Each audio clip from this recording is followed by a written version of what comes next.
తక్షక కాలసర్పదోషము మేజర్‌గా స్పౌస్ అండి. భార్య లేదా భర్త విషయంలో సంతృప్తి అనేటువంటిది లేకపోవడం, సుఖంగా జీవించలేకపోవడం, ఇద్దరి మధ్యలో ఎప్పుడూ ఏదో ఒక తగువులొస్తూనే ఉంటాయి. ఇది జనరల్లీ తక్షక కాలసర్పదోషం యొక్క బేసిక్ క్యారెక్టరిస్టిక్స్ అండి. తర్వాత ఇంకా చెప్పాలి అంటే బిజినెస్‌లో డౌన్‌ఫాల్ అనేటువంటిది చూడడం, అప్స్ అండ్ డౌన్స్ అనేటువంటివి ఎక్కువగా రావడం, పార్ట్నర్‌షిప్‌లో నష్టపోయి అనవసరంగా పార్ట్నర్‌షిప్ పెట్టుకున్నాను అనేటువంటి ఒక భావన కలగడం, తన యొక్క సహజ సిద్ధమైన ఆలోచనలు ఒక దాని మీద స్టాండర్డ్‌గా ఉండలేక స్వయంకృతాపరాధములు చేతులారా చేసుకున్న తప్పులు, ఆ తప్పులన్నీ జరిగి ఉంటాయి. దీనికి కారణం నేనే కదా అని చివరికి బాధపడుతూ ఉంటారు.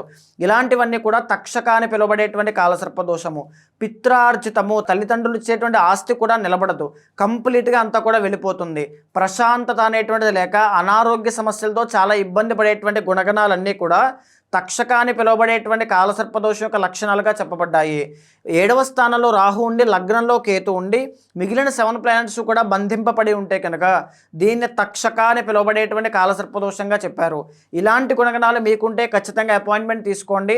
మీ చార్ట్ చూసిన తర్వాత ఎలాంటి రెమెడీ ఫాలో అవ్వాలో నేను చెప్తాను.